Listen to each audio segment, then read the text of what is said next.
Translation and purport by His Divine Grace, Srila Prabhupada. Srila Prabhupada ki jai.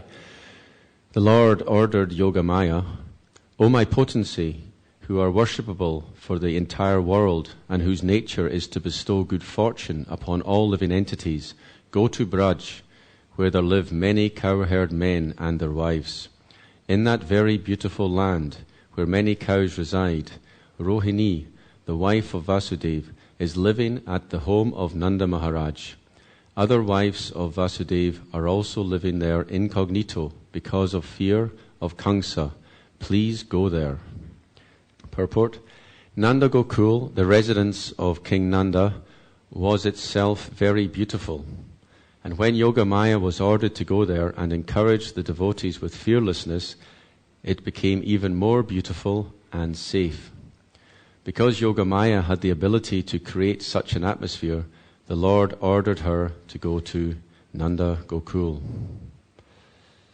Om Jnana Timarandasya Gnanjana Shalakya Chakshurum Militam Yena Tasmai Shri Guruve Namaha Vancha Kalpatarubhyascha Kripa Sindhubhya Evacha Patitanam Pavanibhyo Vaishnavibhyo Namo Namaha Jai Shri Krishna Chaitanya Prabhu Nityananda Shri Advaita Gadadhar Srivasari Gaura Bhakta-vrinda Hare Krishna, Krishna Krishna, Hare Hare, Hare Rama, Rama Rama, Hare Hare. So please give me your blessings so that I can say something appropriate. It's been a wonderful weekend, Sankirtan Festival. There's already been lots of beautiful pictures being stuck on Facebook. I was looking at them last night. So it's very wonderful when a large group of devotees get together, especially after a yajna. I spoke to one devotee, he said, the kirtan's different after a marathon because the devotees have more spiritual enlivenment and more spiritual shakti. So when they get together and they have kirtan, it's like really wonderful. So at the beginning of the festival, the kirtan, the devotees were like chanting for more and more, and Vishnubar spoiled it because he stopped everything. But anyway, it was wonderful to hear that there's not enough time for these festivals. They should extend them all day. It would be a lot better. Anyway, what to do? I went away halfway, did a Harinam in Watford, came back, back for the feast, so it's very nice. Anyway, so we're discussing here, we're actually at the point where Balaram is going to be transferred from the womb of Devaki to the womb of Rohini. So this is a very interesting pastime. So who knows the three names of Balaram? He's given three names. Garga Muni, during the name-giving ceremony, he has three names for Balaram. Sankarshan is one, yes. Balaram's not one of them. Well, Bala is one of them, which is same as Balaram, kind of. And the Ram, yes, Ram. Balabhadra, okay, so we now have four names. So what's going on here? But that's a good point, because the demigods, they describe Balaram with three names, and Balabhadra is one of them. So they say, Garba Shankarshanat Vai Prahu Shankarshanam Bhuve Ramete Lokaramanad Balabhadram Balochrayat. He's known as Shankarshan because he's drawn from the womb of Devaki, transferred to the womb of Rohini.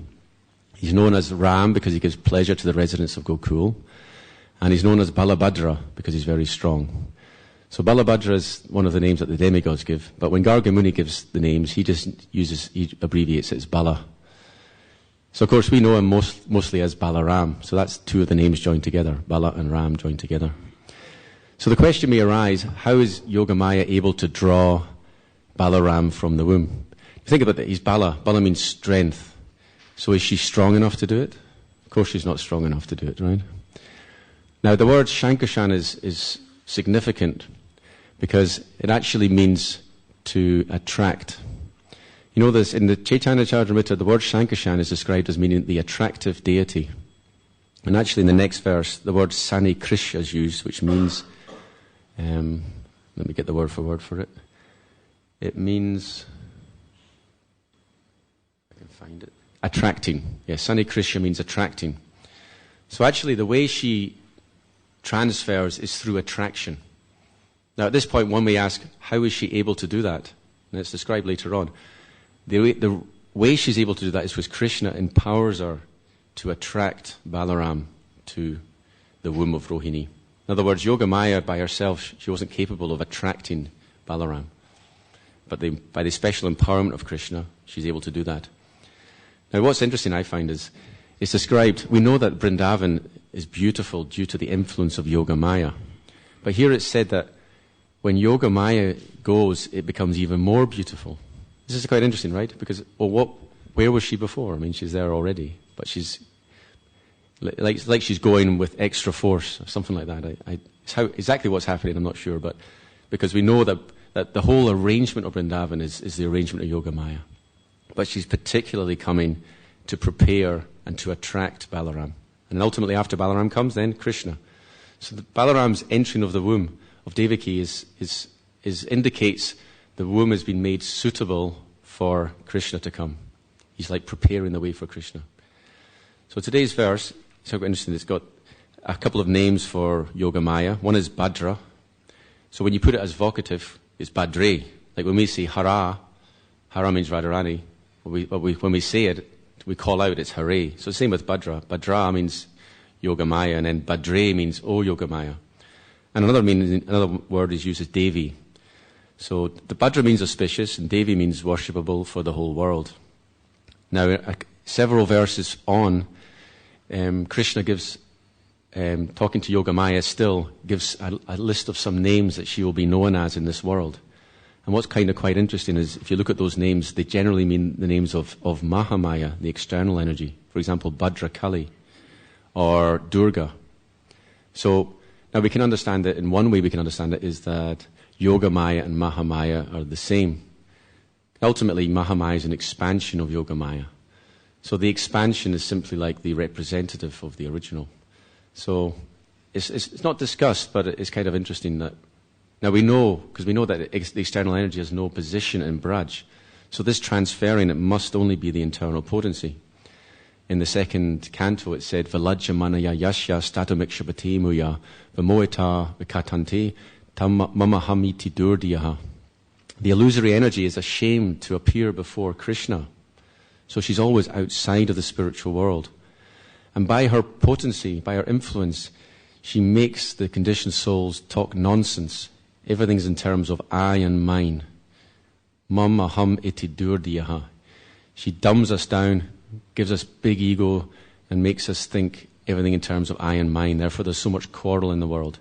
So we should understand that all that talk, it's all the influence of Mahamaya, who is Valajyamana, which means she's ashamed to be before Krishna. But that's her service, so it's no fault on her part. So the verse I was describing, I was thinking of the verse, and I like this part, it's Gacha.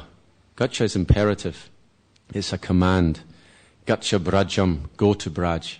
So this is a very beautiful instruction. Krishna is telling Yogamaya to go to Braj. So we all would like to have this instruction, isn't it? We want our authorities to say, go to Braj. And sometimes we have gurus, they tell us, go to Braj, live there for so long. Usually it's for a few weeks, which is safer, because in Vrindavan, if you commit offences, then it's really detrimental. Therefore, when we're in Braj, we should have the right mood. So it's a nice meditation that we should go to Braj. Now, as practitioners of sadhana bhakti, we should remember that there are 64 angas, 64 limbs. And the 5 most important ones are sadhu sangha, nam kirtan, bhagavat shravana, mathura vasa, shri mutira, shradaya sevana. It is sadhu sangha, associating with devotees, nam kirtan, chanting the holy names, bhagavat shravan, hearing the Srimad Bhagavatam, living in Mathura, Mathura Vasa, which means Mathura district. It used to always puzzle me, why was Mathura written? But it means Mathura district, which includes Braj. And then Shri Murtira Shradaya Sevana, worshipping the deity with faith. So it's actually, it's interesting that there are said to be 64 items, but we understand that those 5 come at the end, and they've been repeated. They've already been mentioned, so they're kind of repeated for emphasis. So it would suggest that there are 59 angas, right? But it's never really mentioned that way. It's always spoken of as 64. Maybe there's some extra aspect to them, I'm not sure. Anyway, so these angas, they have the potency to ultimately purify our consciousness. And what does purified consciousness mean? It actually means Vrindavan consciousness. So this is something I didn't really get a grasp of until several years ago. I was reading Chaitanya Charitamrita, and then there's a discussion of the Lord dancing during the Ratha Yatra, ecstatic dancing. So then he says, Anyara Hridaya Mana, Mora Mana Brindavan, Mani Vani Eka Jani Kore Jani. He says, for others their mind is their heart, but my mind is Brindavan. Brindavan and my mind are one. Now the purport is very interesting, where Prabhupada describes how when the consciousness is purified, the mind is identical with Vrindavan. So what does it mean to go to Vrindavan? See, if we're not pure, we may go to Vrindavan, but we don't have the right consciousness, therefore we don't experience Vrindavan. But what if we have pure consciousness? That means our consciousness is non-different from Vrindavan, and that is real Vrindavan. So one who has that consciousness, whether they're in Vrindavan or not, they're in Vrindavan in terms of consciousness. Because actually they take Vrindavan, wherever they go, that is Vrindavan. Like for example, when Yudhisthira glorifies Vidura, Bhavad Vida Bhagavatas Tirtha Bhuta Swayam Bhavo Tirti Kurvanti Tirtani Svantastena Gatabrita. He says, devotees like you are places of pilgrimage personified.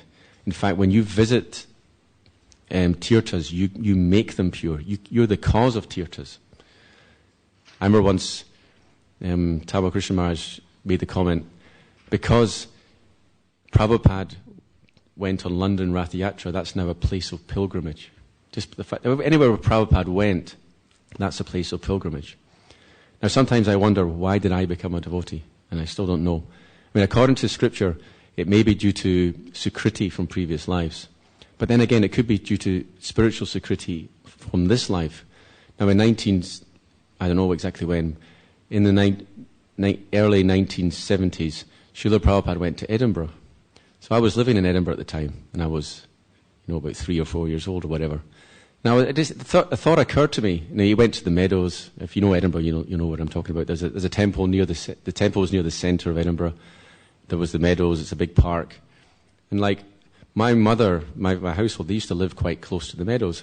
So the thought just occurred to me: what if I was being pushed along in a pram and Prabhupada went past? And you just don't know, and I wouldn't even be any the wiser. But Sukriti, just from seeing, it's even said Darshani Pravitra Koro e Tomaragun. That just by even seeing a sadhu, you make immense spiritual advancement. And that can be the spiritual Sukriti which can lead to devotional service. So I have no idea why I became a devotee. It's my good fortune. But I was thinking it could have been something to do with Srila Prabhupada coming to Edinburgh. You never know, Anyway, so here's a statement from the 3rd canto. And I really find this statement interesting. And it's chapter 3, text 26. Pure devotees of the Lord are not enthusiastic to put aside their service to the Lord to go to visit holy places of pilgrimage. A great devotee of the Lord in modern times, Sri Narottam Das Thakur, has sung like this: to visit holy places of pilgrimage is another bewilderment of the mind, because devotional service to the Lord at any place is the last word in spiritual perfection. For pure devotees of the Lord who are completely satisfied with the transcendental, loving service of the Lord, there is hardly any necessity to visit the various places of pilgrimage. But those who are not so advanced have the prescribed duty of visiting pilgrimage places and regularly performing the rituals. So this is an amazing statement. And I think part of the reason I like it is actually sour grapes, because I'm a grihasta and I've got 3 children. I mean, I go to Vrindavan once every 5 years or something. And I see other devotees going every year or every second year, and I'm thinking, it's not fair. But anyway, if we're in that situation where we can't go to Vrindavan, we can meditate on this purport, how actually our service is the last word, in devotional service, our service to Krishna. Therefore, if we are very, very fixed up in our service, then we will become pure in mind. And when we're pure in mind, then we will actually be in Vrindavan. It's interesting, what does Vrindavan mean? When you think about it, it's quite a deep topic. We have Vrindavan in the spiritual world. Then we have Vrindavan in this world. It's referred to as Bhauma Vrindavan, earthly Vrindavan. Now that Vrindavan, that's Krishna's mercy. He doesn't have to send his holy dam to this planet. Now it's said that in the universe, Vrindavan is only in one planet, so we're very fortunate that we're living on the same planet where Vrindavan is. So that's the mercy of the Lord. He manifests his holy dam in this world. And it is only manifest to the eyes of those who are pure. But those who have faith, they will visit and they will be purified. So this purport is saying that even though we may not be pure, still, if we visit, it's our sadhana. It will purify us. Then if we become pure, then wherever we go is Vrindavan.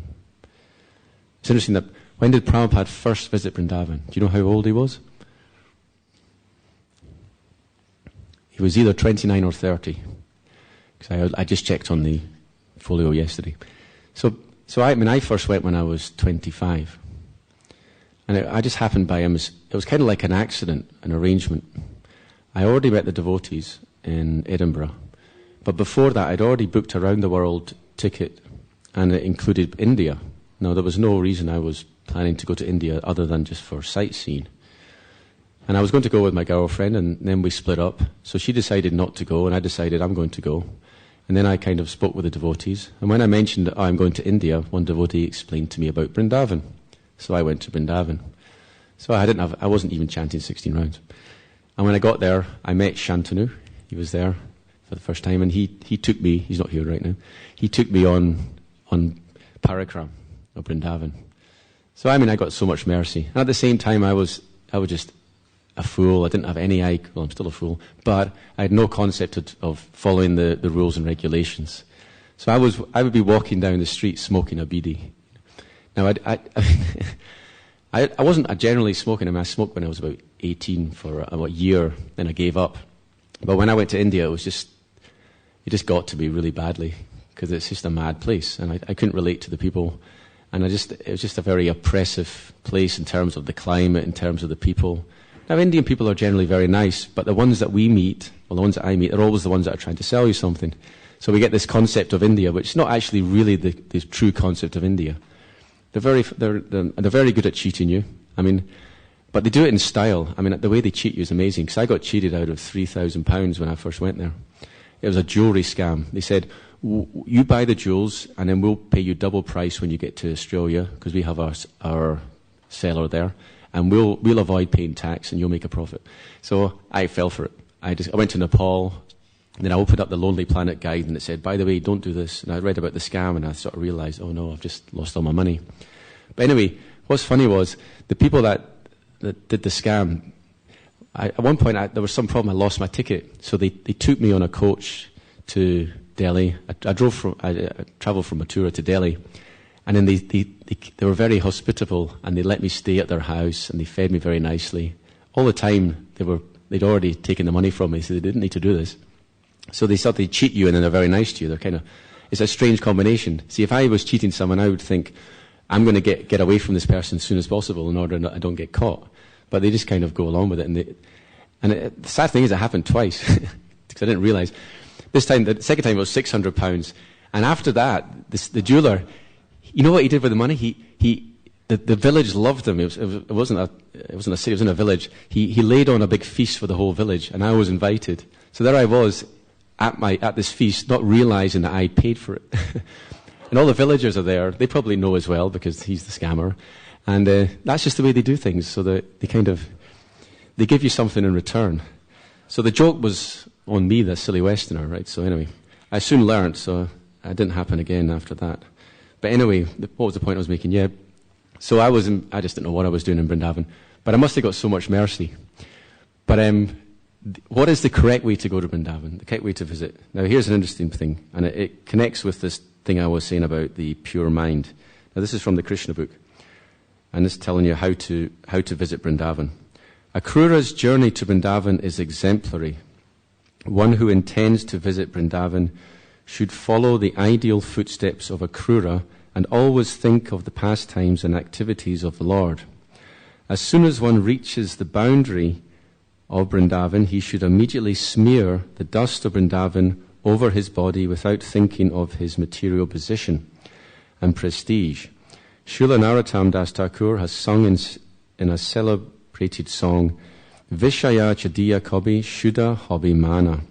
When my mind will be purified after leaving the contamination of material sense gratification, I shall be able to visit Vrindavan.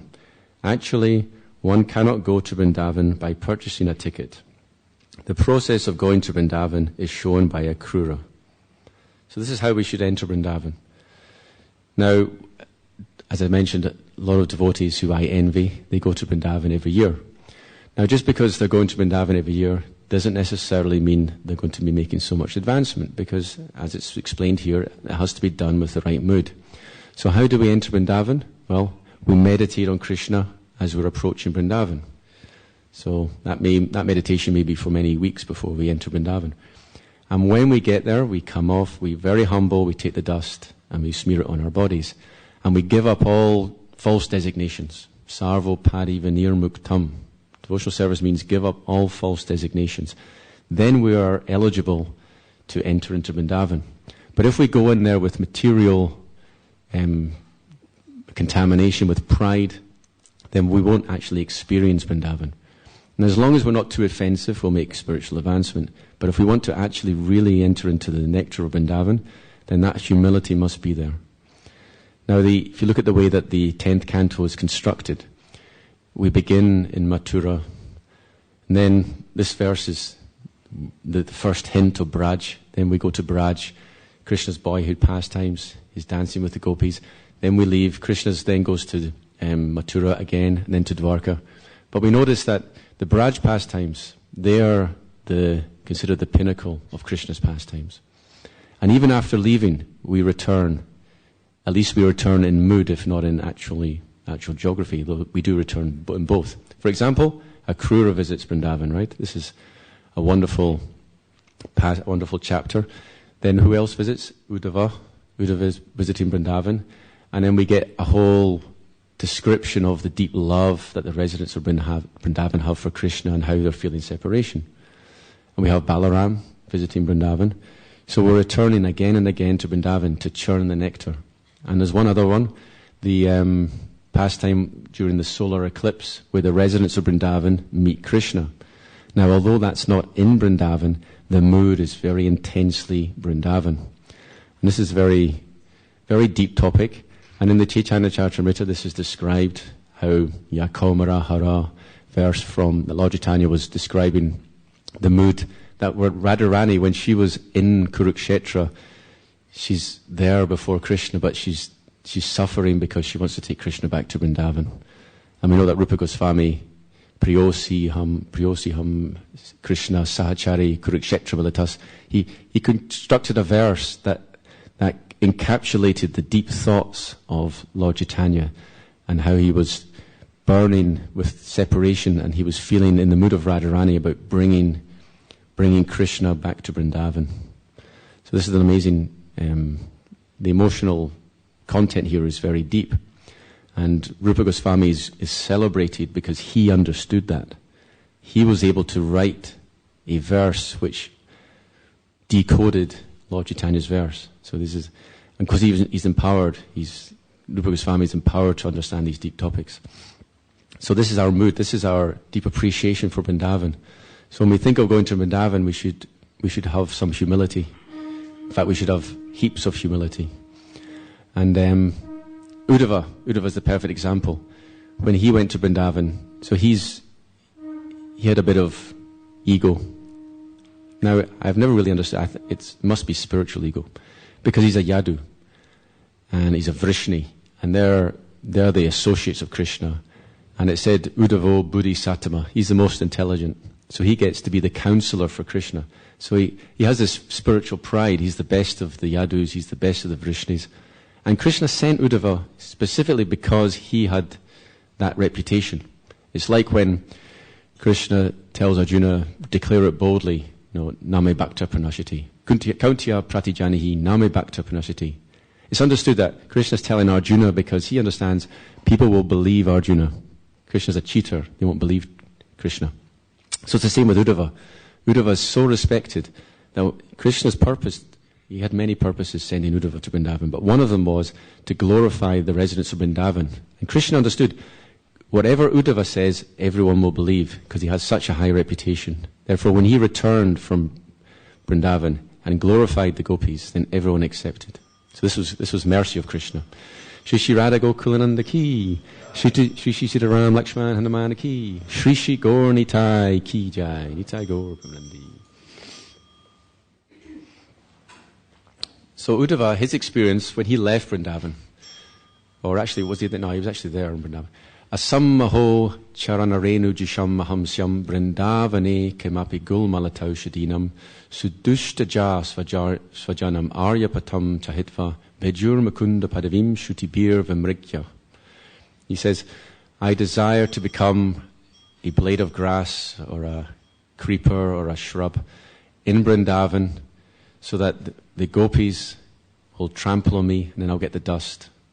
And then he glorifies the gopis. They gave up their chastity, Aryapat. Aryapat means their morality, their chastity, and their family in order to worship Mukunda. So the gopis, they're famous and they're glorified because they made the great sacrifice of giving up their family and their reputation in order to go with Krishna. So then, you see how Uddhava has this wonderful mood of humility. So we should have this mood, now as explained in the Krishna book, we should have this mood before we go to Braj. And when we get there, we should smear the dust.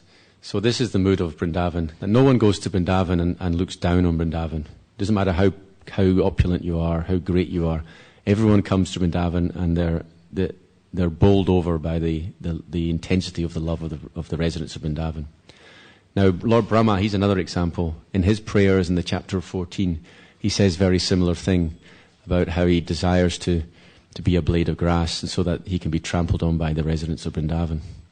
So we only ever want to fall down at the feet of the residents of Vrindavan and take the dust of their feet. And this is the actual mood. And if we have that mood, then we too can enter into Vrindavan. So where is Vrindavan? I was mentioning we had Vrindavan in the spiritual world, and we have Vrindavan in this world. But also, we're in Vrindavan now, because Radha Gokulananda's here. So the temples of Radha Krishna, they're embassies of the spiritual world. So we're here in Vrindavan already. Also, when we chant Hare Krishna, that is Vrindavan. So when Krishna tells Narad Muni, Naham tishtami vaikunti yoginam hridayeshuva Tatra tishtami narada yatra gayanti madbhakta. Sometimes the last two lines are swapped round. The meaning is, Krishna's telling Narad Muni, I am not present in Vaikuntha. I am not present in the hearts of the yogis. But wherever my devotees are doing kirtan, I am present there. So this is a wonderful meditation. Now in Nectar of Instruction, it said, Vaikuntaj janito varamadapuri. That Madhupuri is greater than Vaikuntha. Madhupuri means Mathura. And the reason? Because Krishna took birth there. So in terms of tattva, there's something very wonderful going on. And it's explained in one purport in Chaitanya Charitamrita. That Yoga Maya is present in Goloka Vrindavan. Her activities are present in Goloka Vrindavan, but they're not present in the spiritual sky or in the Vaikuntha planets. But they are also present on this earth during Krishna's pastimes, when Krishna's pastimes are manifest. Actually, when I said during, that's my addition. I presume that they're still presently going on wherever Krishna's pastimes were, but I don't want to speculate too much on that. So that's amazing that Yoga Maya is present here. She's present in the holy name, but she's not present in Vaikuntha. So it said, Golokera Premadan Harinam Sankirtan. The Harinam Sankirtan is the gift from Goloka. It's the wealth of Goloka. It's the gift of Goloka. So it's coming from Goloka. It's not coming just from Vaikuntha. It's coming from Goloka. So when we chant Hare Krishna, Krishna Krishna, Hare Hare, Hare Rama, Rama Rama, Hare Hare, we have the opportunity to develop our love for Krishna, not just with awe and reverence like the residents of Vaikuntha, but we can develop it and develop a sweet relationship with Krishna, which is beyond even the conception that the residents of Vaikuntha have for Lord Narayan. So this is very wonderful that we have this opportunity. But we should remember what Narottam Das Thakur says, Vishaya Chadiya Kabi, Shuddha Hobi Man, Kabi Hama Heraba Shri Vrindavan. To actually experience Vrindavan, to actually understand Vrindavan, we must purify our mind, which means Vishaya Chadiya, giving up that sense gratification. So we can tie in all these points. I mentioned the Ratha Yatra ecstatic dancing of Lord Chaitanya, where he said, Anyara Ridaya Mana, Mora Mana Vrindavan, Mani Vani, Eka Jan Kore Jani. That for others their mind is the heart, but for me my mind is Vrindavan. So should we understand that the purified mind is identical with Vrindavan. And then when because I never used to understand this statement of Narottam Das Thakur, he's talking about when will my mind become pure, and then he's talking about Vrindavan, and I couldn't figure it out. But when I read this from the Chaitanya Charitamrita, then I understood, okay, so the purified mind means Vrindavan consciousness. And this statement from Krishna book, that Akrura, in visiting, the point, Prabhupada's making the point, you must become pure, and he quotes Narottam Das Thakur, you must become pure in mind, then you can actually enter into Vrindavan. So I'll stop here and leave it open for any comments or questions.